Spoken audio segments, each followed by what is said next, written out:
this. I don't think it's- I hate microphones.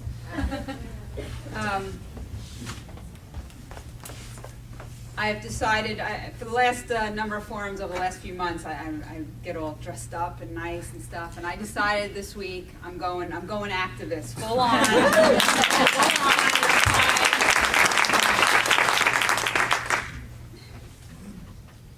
We've had a really busy couple weeks. There's been things happening every day, every hour. Literally, if you go away from Facebook for a couple hours, you come back and everything has changed. Unfortunately, not for the better. But you know, people get a little depressed, like, oh my God, we're doing all this and look what's happening. It's still just getting worse. But you have to understand that when you're in a fight like this, we didn't expect them to just go, oh, geez, well, they're fighting back. Oh, okay, sorry, our bad, we'll stop. Okay, that's not what happens. You fight. When you start winning, they fight back harder. So hearing what's happening right now and seeing the fight that they're putting up, it means that we're winning. It means we're getting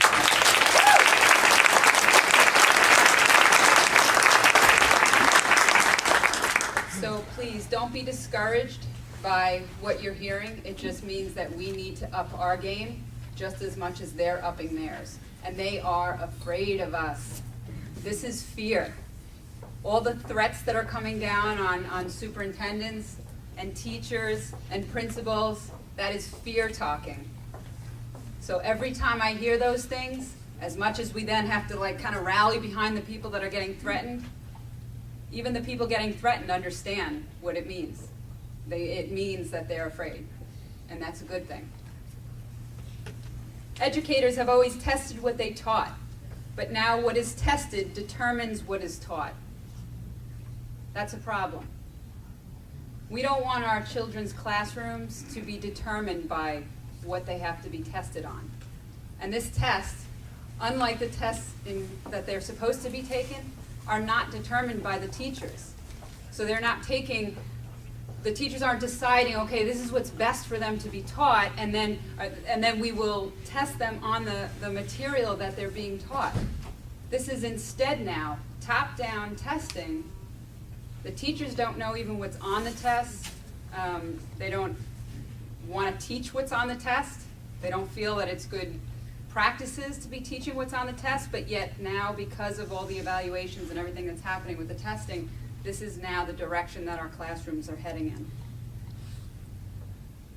When I started all this a few years ago, my part in this, first of all, when we used to hold forums, and when we talk about the size of the crowd, I mean, this really is, you know, I mean, I know maybe some of you have only been to this forum last year and this year, but as you see from a lot of us that go around and have been to the forums for the last couple of years, I mean, when we started, first of all, I started in a living room with like 5 women, and I told them, get wine, because then people will come, some food, get some wine, and I would stand there and do my little spiel to 5 women in a living room. And a few of you may have even been at a few of those first early little forums, that we didn't call them forums, obviously. And then it started to grow. And the more people heard about it, and the more interested they were in getting some information, then we started to grow our organization, and then it was, okay, well now we got to hold it, there's too many people, now we got to go to a library. So then we would hold them at the library. Now this year, we started off booking some of the libraries and realized that the space wasn't big enough. So all the different libraries that we had booked, we had to change, you know, every flyer has changed location, because we realized just how many people were going to show up to these things. So really, that shows you just what's happening with all this. This crowd shows you what the trend is. And yeah, News 12 was asking me, they were like, you know, so what do you think the direction? I said, turn around. What are you kidding me? Like, take a look. So when I started looking into this about, it was understanding what was happening to my own son was where I started. So I saw the symptoms first. It was very organic. It wasn't, I didn't read something that said, oh, your kids are going to have trouble with this. And then I went, oh, are you having trouble with this? I saw the trouble first.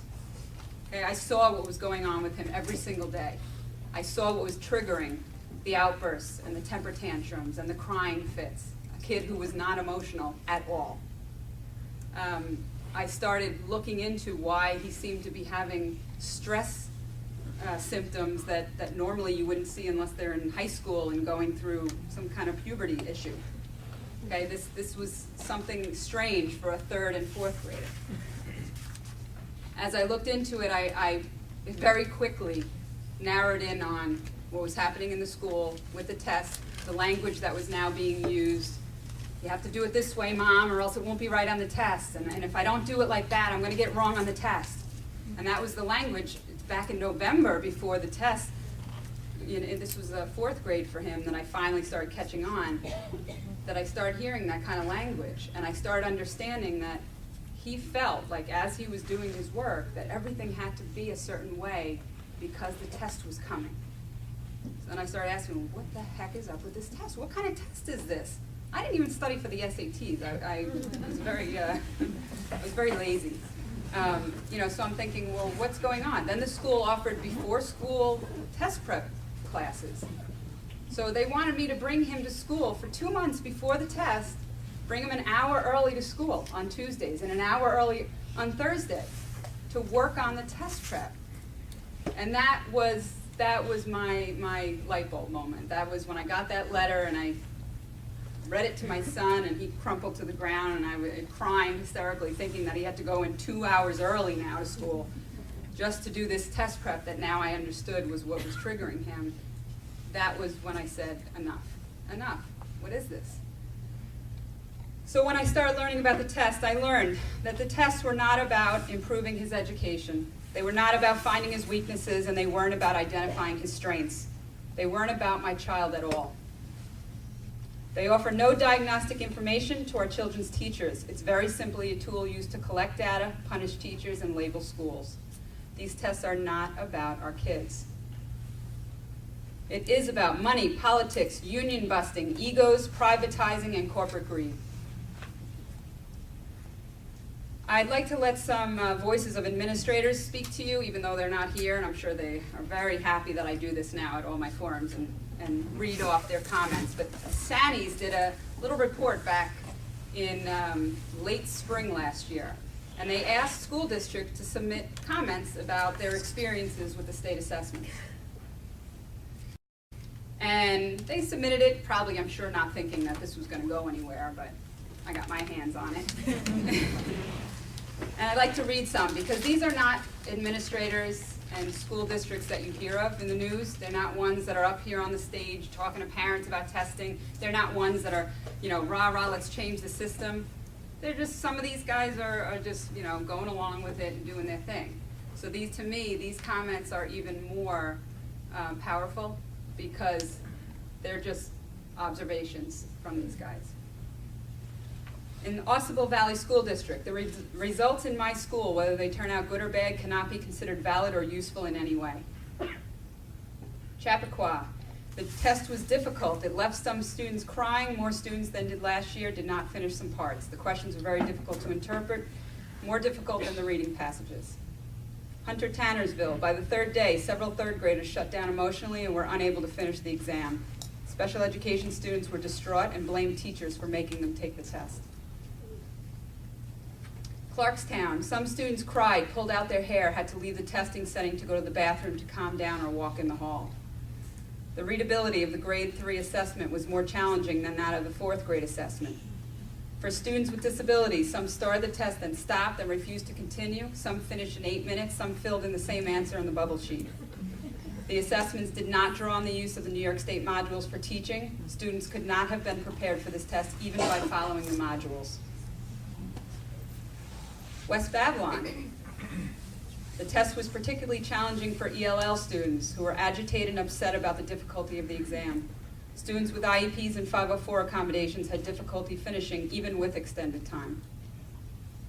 Pine Valley School District, 70 to 90 minutes is too long for elementary students to sit and focus on the same task. Students with time extensions had to sit and focus even longer. Students were wiped out after the 3rd day of the test. Roxbury, an excellent grade 3 teacher is requesting reassignment to a non-testing grade. And let me just tell you that right there, what I just said there, that is going to become a chronic problem. They will now have to shift teachers in and out of the testing grades to protect their jobs. So even a teacher that really was just born to be a 6th grade teacher may have to shift into the younger grades just to have some job protection and then switch back. So you're going to see this revolving door start to happen.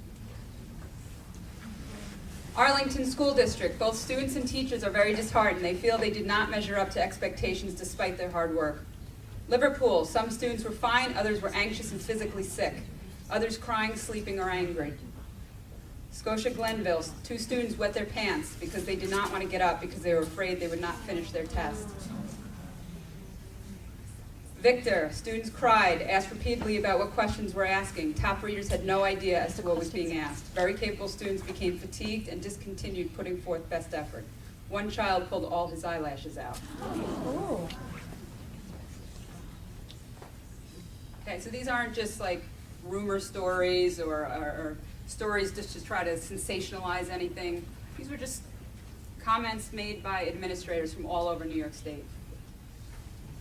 Unfortunately, they are the norm and the rule. And I'll tell you, there was countless comments, and they were all, some worse than others, but almost all of them were negative. I think there was a few that were just neutral. None of them said, testing went great in my school. I'm waiting for just one day when I don't hear another horror story of how children are being affected by the reforms. Every single day, another parent comes to me or messages me or emails me and tells me some kind of story about their kid. Even right now, parents that are telling me their kids are waking up at night, they're asking, did you have me out? Did you send the letter in? And they ask over and over again because they're in school and they're getting stressed out about it, and they just don't trust that they're actually going to be refusing the test, and they're worried that if they have to take it, and so they're getting themselves all worked up. We've heard stories of kids that wake up in the middle of the night, come down to their parents to ask about the test. Okay, and these, again, you're talking about 8-year-olds, 9-year-olds. I've heard too many parents say things to me like, hey, I took tests when I was a kid. Hey, they have to get practice. They're going to take the Regents. Okay, again, they have to understand the age that we're actually talking about here. Now is the time for action, as you can see. Okay, last year, if you came to any of the forums, it was a real lecture. We really talked about what the tests were. We talked about what Common Core was. I gave a whole thing about local assessments, and we were teaching everybody about what was happening day to day in the classroom. We don't do that anymore. If you can see, the conversation is very different now, because now we're in a war. This is happening now. This is a fight. And if we have any chance of winning this, we all need to get on the same page. And we all need to do this together. We have to call our legislators until they groan when they see your number come up. They should know that number. Keep calling them. Keep emailing them. Write them handwritten letters. Make sure that they understand that you're there, whether they're listening to you or not. We don't want to have them be able to say the excuse, I didn't hear from my constituents. We can write to the papers, comment on articles, talk to your friends and family, and stay informed. Most importantly, stay informed. Stay up on it. Again, this stuff is happening so fast. And all of a sudden, we'll say, quick, we need you to do something. Actually, just now, I've been getting messages saying that we need to get people to call the legislators, that they're supposed to pass the budget tonight, and apparently it didn't. I'm hearing word that Heastie has been sort of in fights about this whole thing. He's starting to try to possibly push back on some of the things that could be that they want to pass, that they agreed on even. So now, stay tuned after you go home tonight. We might have to have you do some emailing. The Board of Regents, we were successful in getting 4 Board of Regents members, new Board of Regents members. If you had asked us a couple years ago when we first started to try to affect the Board of Regents, we never thought that it would be possible we were hoping to replace maybe one, maybe two. We kept the pressure on, and we kept the pressure on, and we kept at it, and 4 of them, who are apparently allies as of right now. Of course, I always say that, and then you don't want to say definitely, because people, especially politicians and people like that, can always change. But as of right now, they seem to be allies, which is good, because that might be tipped in our favor now, the Board of Regents. With the budget action, I know everybody kind of mentioned what was going on, but just to give you a quick summary, what they want to do right now is have the testing component be separate from the rest of the component, which means that before, if the teacher had poor test scores, they could rely on the observation part to pull up those scores and still get an effective or highly effective rating. They want to have it separate now, so that that testing component, if you are ineffective or developing on the testing component, you can't come out of that category. So that will be, you're either going to be ineffective or developing, and it doesn't matter if you have a perfect observation, it will stay. You cannot get higher than developing them. Okay, so that's what they're talking about pushing in. That's what they're voting on. I don't know how successful we're going to be in stopping that, barring just telling our legislators don't accept it. When the vote comes down, don't accept it. We'll see. Even if in tenure, they're going up to 4 years, and 3 out of the 4 years, they have to be effective or highly effective, which if you go back to what I had just said about the testing, you can imagine how difficult that's going to be. So what high school kid is going to want to go into a teaching program, spend all that money on a teaching program, and really have like a 50-50 shot at getting a job? Keeping a job. Yeah. So, pay attention and keep at what we're doing, so that you know when we need help, when we need numbers. Obviously, you showed up. That's, showing up to things like this, it makes a difference. When the reports come out and they say how many people, of course they always down us by like 200 people or chop it in half. But still, it just shows the movement is growing. Most importantly with all this, you can refuse the test. Why is that so important? Because if all this stuff does go through, they need test scores to do it. They need the scores. They can't do this without test scores. I sent a letter out to my entire 6th grade class, the whole grade, 3 classes. I sent a letter out to my 3rd graders, whole grade. It talked about why I'm refusing. It kind of guilted them a little bit. It used a little bit of peer pressure, because even adults can succumb to peer pressure. I now have in my son's 3rd grade class 2 kids taking the test. In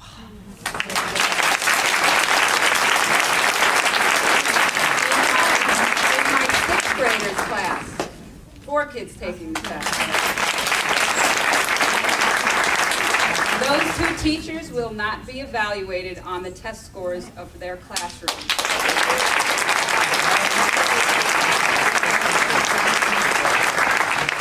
As soon as the teacher got less than 8 scores, which it's 16 altogether, so 8 kids taking both tests, as soon as they got less than 8, the test prep stopped. We took back the classroom.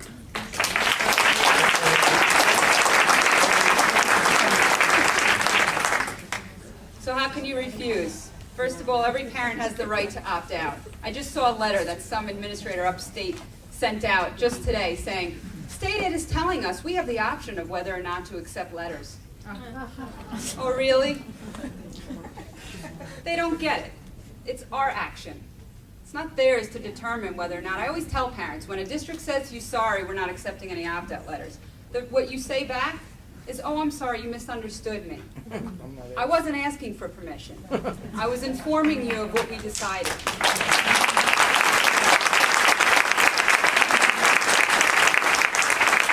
Your child does not have to verbally refuse. There is no bubble on the answer sheet that says refuse to refuse. Okay, whether your child sits and says nothing, or whether they say, I'm not taking this test, it's the same code. Okay, so if your district is telling you, oh no, your 8-year-old has to tell their teacher they're not taking the test, first of all, that's something that the school's putting in place that is not a state ed directive.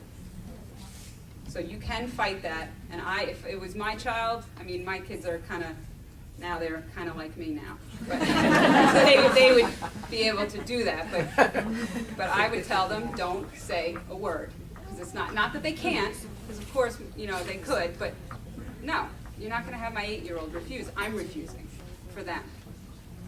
Children with IEPs can most certainly refuse. Services cannot be taken away for test refusal. According to new law, students can't be disqualified from honors if they refuse. State assessments cannot be used as the sole determining factor in placement decisions, any placement decisions. Your district will not lose money if you refuse. To date, no district has been designated a lap school for refusals. It's another one I've heard districts tell parents. Refusal is not without roadblocks, lies, and misinformation. We have districts upstate that are offering gift certificates to Walmart for children that take the test.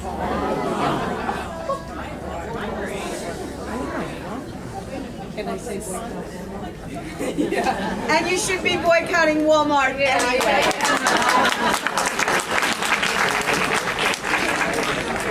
Districts that still use sit and stare. We had East Meadow just stopped their sit and stare.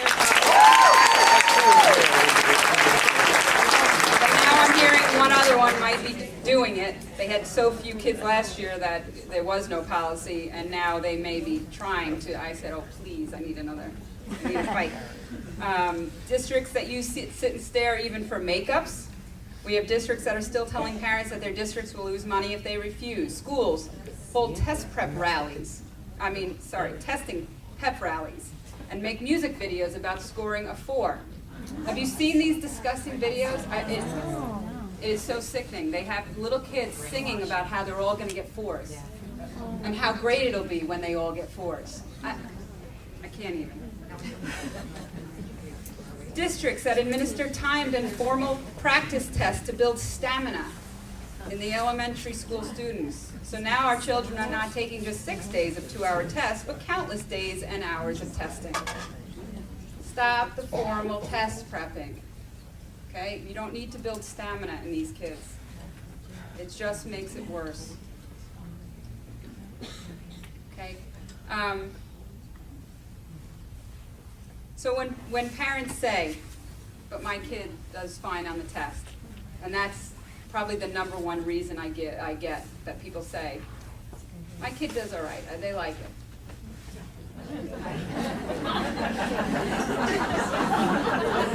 right, I won't tell you what I say like behind the scene, and then I compose myself. I have to be it's very hard on my page. I have to always be so good. But I just say, oh, sweetie, it's not about you, okay? It's not about your kid. It's not about how your kid does on the test, if your kid likes the test. That's not what it's about. It's about the whole big picture. It's about public education. It's about the direction we want our schools to go in. It's about the classroom, what kind of teaching you want in the classroom, the type of learning that you want for your child, the kind of people we want our kids to be. That's really what's at stake here. So what does refusing the test mean? In my house, we call it being an upstander. Okay, and we say that upstanders look out for others, and they care about others, and they do things for others. And my kids identify themselves now as being upstanders. So what does refusing the test mean and being an upstander means? It means that you're saying that it isn't right, that it's not okay to give a test to special education students 1, 2, and 3 grade levels above the grade they're learning at, knowing 95% of them will fail. It's not okay to give a test to students just arriving in the country who are just starting to learn English. A test in English, knowing 97% will fail. It's not okay to give 8- and 9-hour-long tests to our youngest learners. And it's not okay to have children with IEPs sit for up to 18 hours of testing. It's not okay to blame a teacher for an underfunded, overcrowded school environment. It's not okay to punish a teacher for taking a job at a school that has a significant population of struggling students because he or she wants to make a difference. It's not okay. It's not okay to use those scores to label the school failing and close their doors. They spend billions of dollars on these tests, and they say, well, how would we know what schools are failing? We need to identify those failing schools. That's like their number one reason. Who can't identify the struggling school, and why does it take every single year, every single grade being tested? Really? You need that to identify which school is struggling? And why, when they identify the struggling school, that should be a gift to that school. That school should say, thank God they figured out that we need help. They should take that money and actually help those struggling schools rather than just spending more and more and more on the testing.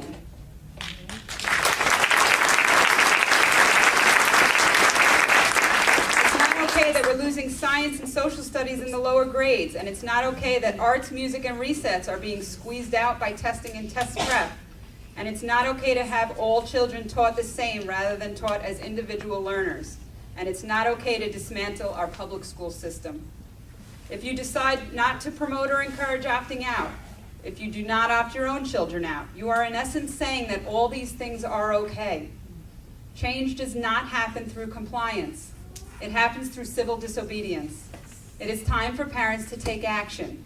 We need to understand that we hold the power in this. We can stop this. It's time to say it's not okay. And as Dr. Rella says, taking these tests means that we consent. We do not consent.